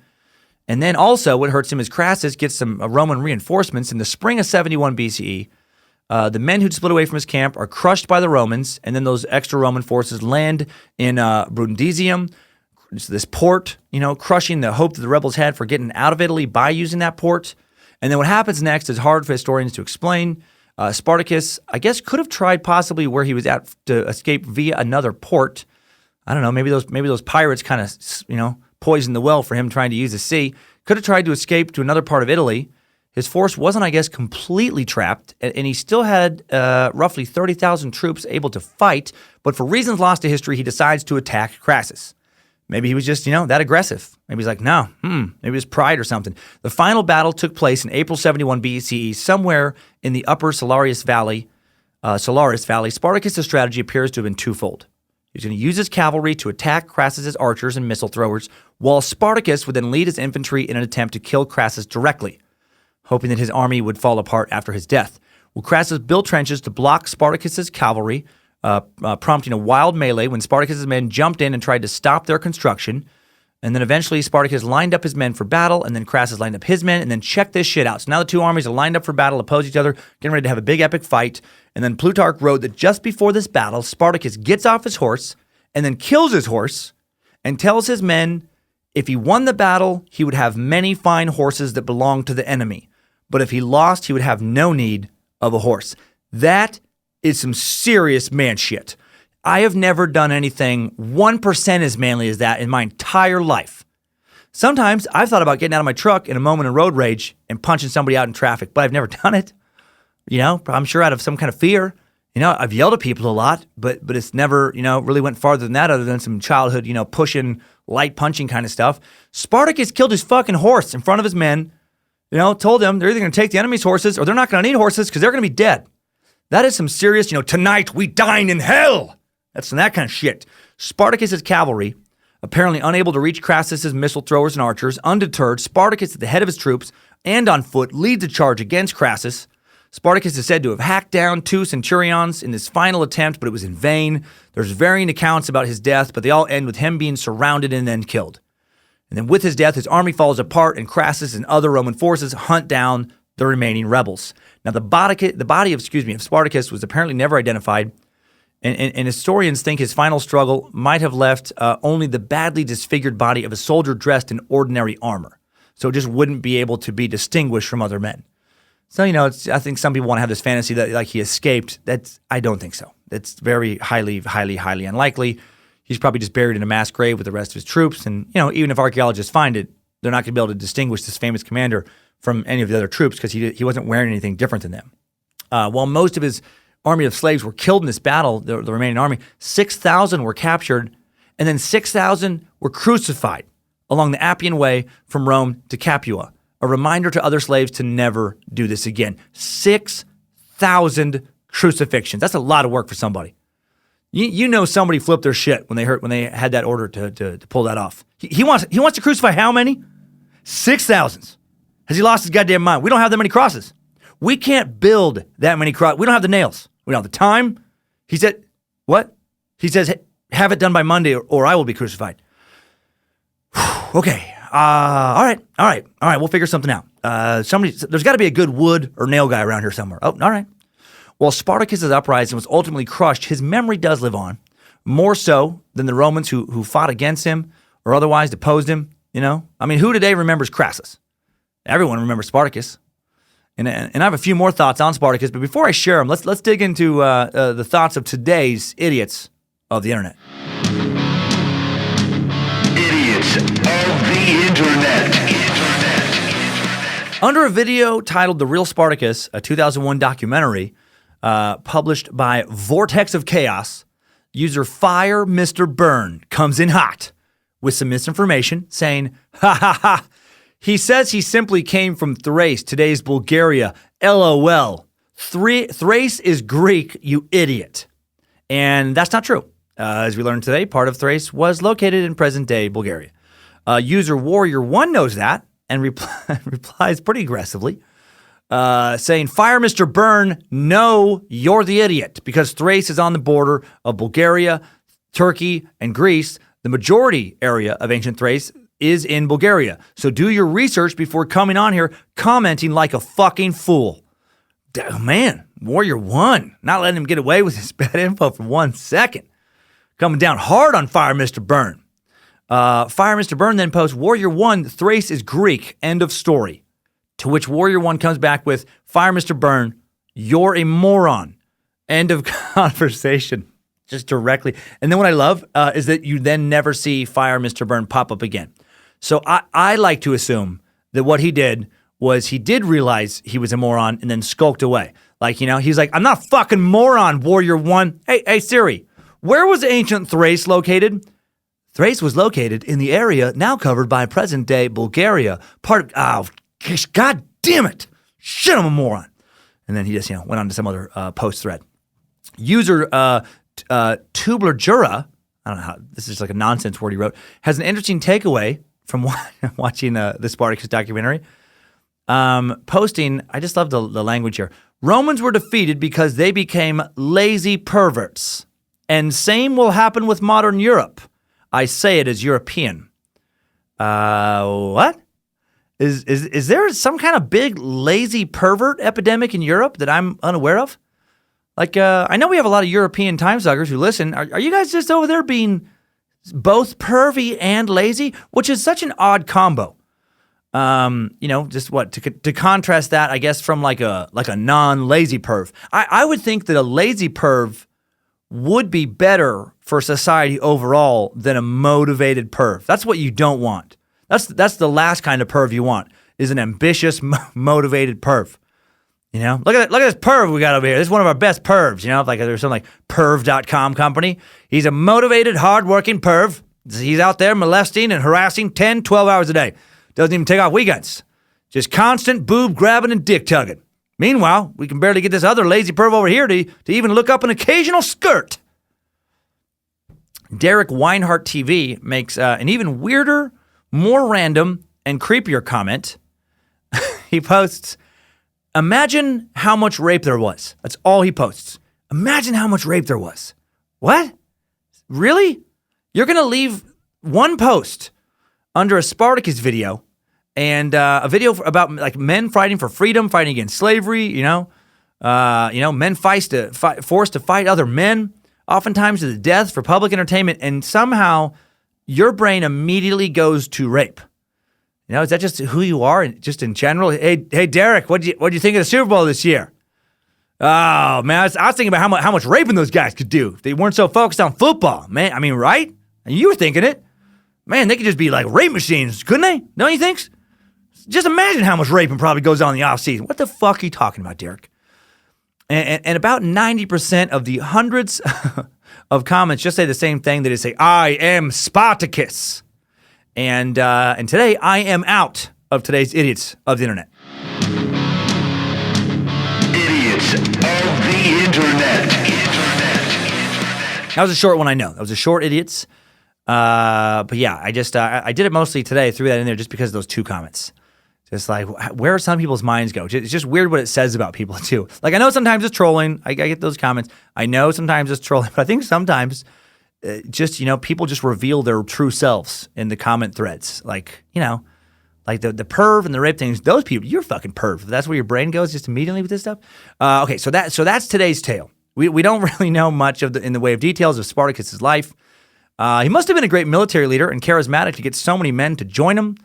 Must have loved his wife, to take her with him in his escape. And I would imagine, just to get her there with him at the same, school initially was something he fought on behalf of. It must have been a tough son of a bitch to get a bunch of trained gladiators to follow him into battle. He was inventive based on what we do know about some of the things he did in battle, brave. He did a lot of that stuff. Roman historians who give us accounts of Spartacus did write down their accounts decades after his death, so we don't know how much has kind of, become ancient fish tales and how much, where the legend stops and the real man begins. I'm sure he's a mix of man and legend, But gladiators were not just legends. I mean, that shit really did happen, as far-fetched as it seems to me. Men and women really put into an arena surrounded by cheering sports fans, where they would knock each other bloody and sometimes fight all the way to the death, sometimes a death called for by the crowd. What I kept thinking about during this suck this week was how many people would pay to see that shit today? Like if there was going to be a man versus man death match held in your town, or a man versus bear, or a woman versus woman, would you buy a ticket? Would you watch the fight later on YouTube? Would you make it a point to not watch and to wash your hands of the whole thing? How many of us watch boxing, MMA fights? I do, here and there. Every once in a while, one of those dudes does die, and yet we still watch. What if fighters died like once every 100 matches or once every 50? Would you watch then? Would you watch if they died once every 10 matches or once every 5? When would it become unacceptable morally for you? Or what if it was criminals convicted of heinous crimes? What if they were the ones fighting? Would it then be okay? Is the angle of it was primarily slaves who were forced to fight, is that the most morally reprehensible part of it, or is just fighting to the death in general disgusting? I was trying to think about myself and trying to be honest with myself. I'd like to think I would not watch a match live, that I wouldn't watch it on pay-per-view, some kind of death match. But, I mean, to be completely honest, as a very curious person who sometimes, can't help himself looking in probably places he shouldn't, I think I would watch it online afterwards. If I could find it on YouTube, I would be so curious as to how it ended. I mean, I would probably watch a couple clips at the very least, darkly curious about it. I don't know, where would you draw the line? Where should the line should be drawn? I don't know, just food for thought, man. Sometimes I think we've evolved so much as people since the days of the Colosseum death matches, but sometimes I wonder if morally we've really evolved much at all. I don't know. Enough about what I do or do not think. Let's get to today's top 5 takeaways. Timesuck Top 5 Takeaways. Number 1, Spartacus was eventually killed in 71 BCE, but his name lives on, still inspiring others to fight their oppressors. And despite his eventual military defeat, he did lead the most massive and most successful slave uprising in Roman history. Number 2, gladiators started off as slaves forced to fight to the death at funerals, became slaves forced to fight in arenas, eventually became a combination of slaves, convicts, and actual free men who chose to be gladiators because they were some of the biggest, if not the biggest, celebrities in Rome. Number 3, the most dedicated of Thracian wives got the honor of being stabbed or speared to death and buried with their husbands. And women got to fuck around with whomever they pleased, judgment-free before marriage. So in Thrace, I guess it paid to be a wild and fun-loving gal, as opposed to a dedicated wife. Hail Lucifina. Number 4, women were also gladiators for many years, fighting and sometimes dying in the arena. When is that movie getting made? A real movie, not an adult film. And number 5, new info. If you haven't seen the Spartacus series originally released on the Starz network, you're missing out. I remember when this thing came out back in 2010. It was my favorite show for a while. Ran from 2010 to 2013. There was a brief hiatus, unfortunately, after the first season because the dude playing Spartacus, the poor guy died of cancer. It was terrible. And then they continued on the show, and they did do a good job continuing with the new lead. And the show features so much nudity. So much really hot nudity. I'm just going to say that. And not just female nudity. I know some shows can slant that way. Lady suckers, a lot of dick. A lot of cock and balls out on display in the old Starz network programming. Surprising amounts. Queen of the Suck, Lindsay, does not enjoy that on screen. And I'm like, I don't care. I don't care. You're not going to offend me. Look, some guy's dick pops on screen. It really doesn't bother me. If you're like, oh, okay, all right. I'm not threatened by that stuff. I don't care. But it's funny I kind of want it to happen on screen because she doesn't enjoy visual cock on screen. And so the show is too much for her. She's like, God dang, all right, I get it. But also features a lot of gladiatorial combat, very compelling television. I think good storyline, solid characters. Characters based on real historical figures like Crixus, Spartacus are all in there. Great time period Roman programming for those who aren't prudish and don't mind near constant nudity. And it tells the tale we told here today in vivid fashion. And I would say it is rated 4 out of 5 Lucifinas. Timesuck Top 5 Takeaways. All right, another file marked complete. Check. Thrown into the suck cabinet. Thank you, Bojangles. Be glad, so glad you don't have to fight the powers of Rome for your freedom. Be glad you're not thrown into a gladiator pit against rhinos, tigers, fucking elephant with a spear. People really good at fighting, or even a large army of, armored squirrels. Big thanks to the Timesuck team once again, the high priestess of the Suck Harmony Vela Camp, Jesse Dobner, the paladin of punctuation. I don't know if he wants that nickname to stick or not, but he's thinking about it. Reverend Dr. Joe Paisley. Thanks also to the Timesuck High Priest, Alex Dugan, customer care specialist, the Bit Elixir team, Danger Brain, Merch Maestro, Eric Radiker, Queen of the Suck, Lindsay Cummins, the OG Bojangles Research Department intern, Sarah and Rebecca Reba Lilly, who kicked off this episode. The Lilly twins, the Roman hammers of knowledge. I love that 2 young ladies kicked off this testosterone-laden journey we took today. If you have any problems, suggestions, etc., for now, please email the show, bojangles@timesuckpodcast.com. We do have some other emails. We're going to get a fact page going on the app and website, so it's easier to kind of like send you to one place that then you can see where to go for merch problems or app problems. For now, kind of Bojangles, we can kind of reroute it from there. We're doing our best to grow and keep up with you guys spreading the suck, which has been a wild ride, and it's the best career ride of my life. Love it. You want to meet some fellow, and thank you for the reviews, by the way. You keep putting everywhere. There was a place called, I want to say Podcast Addict, some podcast app that I don't use. I looked, and there was a whole bunch of reviews on there as well. I didn't even know about it, so thanks for doing that. And if you want to meet some fellow time suckers, man, join that private Facebook group while we continue to beta test. We're doing that right now. It's taken long. I always think things should take like 2 days. They can take months, just in general in life. Lindsay is constantly thinking that I have a terrible habit of being like, oh yeah, no, we can do that. Let's do this. Let's do ding, ding, ding, ding, ding, ding, and this other thing tomorrow. And she's like, that's 3 days worth of stuff, you idiot. Anyway, Working on it. Working on the message board. Lots of other features. That Timesuck private Facebook link is in the episode description. Monday, we suck on the assassination of Lincoln. Of Lincoln Tinkentime. A very lesser-known historical figure who was assassinated by a slingshot in 1711. He was the president of a chess club. No, that'd be a fucking terrible episode. We're talking about President Lincoln. Who was John Wilkes Booth? Why did he do it? Who helped him? How close did he come to getting away with it? The assassination of President Lincoln, huge moment in American history, and we're going to suck it Monday. You know, of course, we're going to give some context, give a little peek into Honest Abe's life, the times he lived in, of course. It's one of the most infamous moments, right? Infamous, we learned the origin of that word, in American political history. It's fascinating. We're going to suck the shit out of it. Sucking the shit out of it. And now, we're going to suck on you in your Timesucker updates. Updates? Get your Timesucker updates. Timesucker David Vandergrift starts us off with some positivity. Hail Nimrod! Lets me know that there is a lot of quality care being doled out in regards to the intellectually disabled, what we touched on in the Penthurst Suck this past week. Says, hello, Suckmaster. My name is David, and for the last 10 years, I have worked in some capacity for the DIDD, the Department of Intellectual and Developmental Disabilities. Just finished listening to the Penthurst episode. I thought you handled the subject matter well. Overall, gave a good look at some of the issues that were and still are a problem in regard to people with intellectual and developmental disabilities. However, specifically when talking about the improvements made in modern day care, I feel like you had an overwhelmingly negative opinion of how individuals are cared for today. And I'll try not to be too long-winded. And thank you for sending this in, Dave. This is great. He says, currently I work for an agency in Tennessee. They're a nonprofit and one of the best I've seen.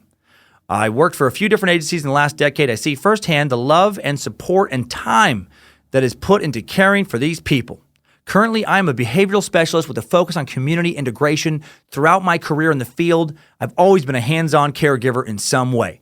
I'm happy to say that my current agency, I can say with confidence, puts the health and happiness of individuals before anything else, truly focuses on a person-centered life.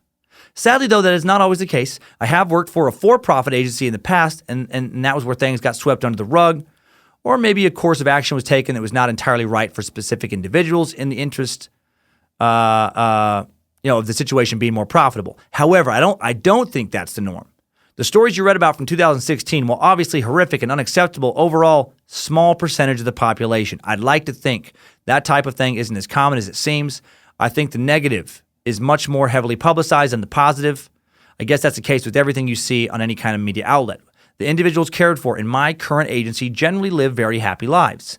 Those who are able and wish to be employed usually are. Even the ones that don't have interest in working still have plenty of spendable income and are taken out to eat often, to shop in grocery stores and malls, taken to the movies, and attend several community events each month, as well as larger regional events like the Special Olympics and Prom of the Stars. If you haven't looked into Prom of the Stars, you should. Pretty amazing. It's also been my experience that interaction with people within the community, even those that don't work in this field, is overwhelmingly positive, a far cry from even when I was growing up. One major problem, though, with this line of work is that there are no real prerequisites or training for an entry-level position, so you often do get dirtbags who focus less on client care and think of it as an easy paycheck. If you're doing the job right, I can assure you that it's not. I've always said that you meet the best and worst kinds of people doing this type of work. Usually, though, the dirtbags don't stick around long, thank goodness. Anyway, sorry for the long email. Just wanted to write in to tell you that at least in some places, those folks are being taken care of. They are happy, healthy, and loved. I'm certainly not disputing that we can do better as a society. There are still plenty of instances where things that shouldn't be happening are happening. There are definitely some pieces of shit out there, but overall, I think there is a surprising amount of light in the world. If you're actually still reading this at this point, then thank you for taking the time. Oh, thank you for sending it in. I love the podcast. Keep on sucking, David. Oh, well, thank you, David. Man, that is nice, man. And yeah, sometimes I go down these dark rabbit holes, and it definitely skews me a little bit towards seeking out dark information. I get kind of I get a little unintentionally focused in that direction. So that was refreshing for you to send that in, and that's great to hear. Also, update regarding how I tricked Timesucker Jesse Bogart in last week's Penthurst Suck. He wrote in saying, "Dear sucker of all things fascinating, vile, disgusting, and morbidly entertaining in my life, you fucking got me. I've been a stand-up fan for years, found you on Pandora, had no idea about Timesuck till you did Bertcast. I'm almost completely caught up. I don't miss a single new release. I pride myself on never falling for your insanity. I was listening to the Penthurst episode alone in my truck, hypothesizing about the higher quality of care had Penhar's charged viewing tickets, like the zoo is being compared to.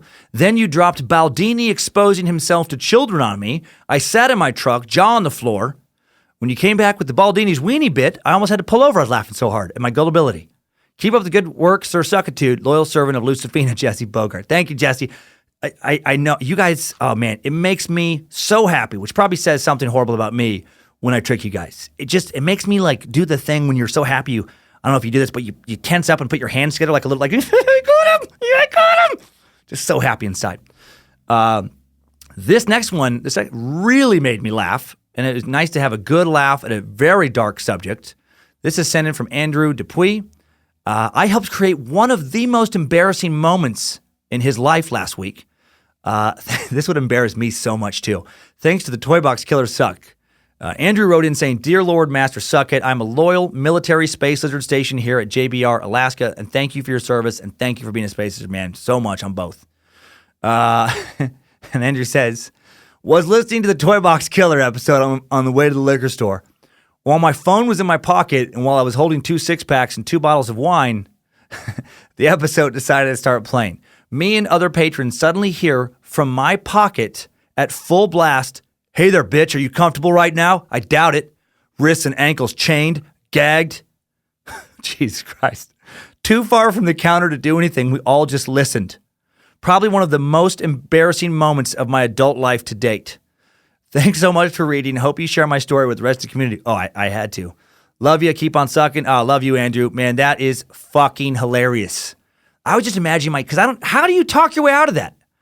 I guess you might have to write in again and let us know, man, like what happened after that, because your hands are full. Just it's not like a song. It doesn't sound like a newscast. It's just, hey there, bitch, are you comfortable? Jesus. This is crazy, horrible, sadistic domination fantasy starts playing out of your phone, and then do you just like, no, it's a podcast. But no, it's not. It's not like that kind. It's like a comedy history. I bet a part of you wanted just to like drop everything and just run and then just never go back there ever again. Okay, and now another. That was the Toy Box Killer. Now we have an old. This is from BTK, an update that Reverend Dr. Joe Paisley he sent me. He was helping out with some Instagram messages, doing some checks. And check out what he found. I want to share this. Oh my gosh. Here we go. I'm pulling it up. It was just too hard to transcribe this morning. So, okay. So Caden Roberts wrote in. This is a BTK update about an encounter he had. Saying, hey, just wanted to say I'm a huge fan. Just found your podcast a couple weeks ago since I'm deployed. Thank you again for your service, Caden. We get a lot of downtime, and you help suck the time. Just listened to your podcast about BTK, and I'm from Wichita. First off, the loony bin is a total shithole. That's a reference to me talking about that comedy club. But my family actually knew Dennis. He was the animal control officer in the city. We lived in Park City, another total shithole. He lived about a mile from us. Remember we were talking about that in that episode? I remember multiple times him coming to our house when it was just myself as a little kid, my sister, and my mom at home to bring us cat traps and other things of his trade. I remember going to the church he was president of for some kids' camp. He actually had pictures of a woman he tied up on the huge cross in the church after he had killed her. Jesus Christ, I want to know, how did he bring up those pictures? I mean, I'm sure there weren't pictures of her dead, but why was he showing those pictures? And the last time we ever saw him was the day he killed our dog. This is so messed up. Who was on a leash in the front yard and would go crazy every time he saw him drive by. One day, Dennis hopped out of his truck and killed him. Because he felt threatened by his breed, he was a husky and wolf mix. When my dad came home and found out, he confronted Dennis, got the cops called on him, swore if he saw him again, he'd kill him. Sorry, I'm pulling up just the way this here, and kill him. Now I wish he would have gotten rid of that piece of shit. But anyways, keep the shows coming. You keep me going through my miserable life. Oh no, man, God, I don't want to hear it's miserable. Hopefully it's better today. You get to hear this message. Hail Nimrod. Yes, thanks, kid. That is fucking terrifying, man. Wow. I bet your dad did want to kill him. That is nuts that you had those kind of encounters with Dennis Raderman with the BTK. Okay. And it's weird. I think those things are kind of like, we read about these people and you just think that you're never going to encounter them in your own life. But it's like they encounter tons of people through work, through social events, just their lives touched lots of lives. And how weird is that? You're having family interaction with this dude who, when he wasn't, putting down people's dogs, God damn, man, Bojangles wants to fucking rip his dick off right now. He was torturing people, killing people, man. And finally, looks like I got a lot of you time suckers to fall for another one of my Pennhurst lies, the land crab lie. About the little land crabs that were, all over the area where they built Pennhurst, and they had little helicopter tentacles and could fly for short distances. Timesucker Mike Cavill wrote in saying, "Hey Dan, thought you may like to know that I just finished Googling land crabs." Oh, love it. I love that you did that, Mike. And then Kent Royce wrote in saying, "God damn it, Dan. Sir Reverend Dr. Dan Cummins, Esquire, the fourth leg of Bojangles, you finally fucking got me. Land crabs? Why would even for a second, knowing you, would I think that was a thing? You said it, and I thought, land crab. What the hell is land crab? You went on about them, making nests, and being a general pest in the area, and I opened up my browser on my phone, ready to Google that shit. Then you said the thing about them flying, and I realized I'd been had 96 episodes, and you finally fucking got me. Usually when you do one of those, I can tell you're just fucking around, but this time it really took me a minute. Love the suck. Praise Lucifina. Keep it up. Side note, I live right next to that Dan Cummins car dealership in Paris, Kentucky that has your Twitter handle. I see it on the back of cars and passing by. I laugh every time because whenever I try and spread the suck, I inevitably get the question, the car dealership? Yes, I know of that car dealership, Kent. God dang it. That car, man, they're the reason I have some jacked up, Twitter handle called D_Cummins. So I have to add comedy to the end of my name on my other handles. I've been through Lexington, Paris, and I've heard, get yourself to Paris for a Dan Cummins deal. Are they still pumping out that shitty jingle? Man, well, thanks for sending that in. Thanks for all of the messages. You beautiful meat sacks. You are the best. Thanks, time suckers. I needed that. We all did. That's all for this week. Unless you are a space lizard, then I will talk to you on Thursday. Try not to find yourself in a pit this week, surrounded by screaming fans, urging you to attack some dude with a net and a trident or a wild boar or anything. I guess there are land crabs. I got to add that just before I close out the show here in India or someplace. I got a message that there is a type of crab that actually can live on land. They just, they don't have helicopter tentacles. And keep on sucking.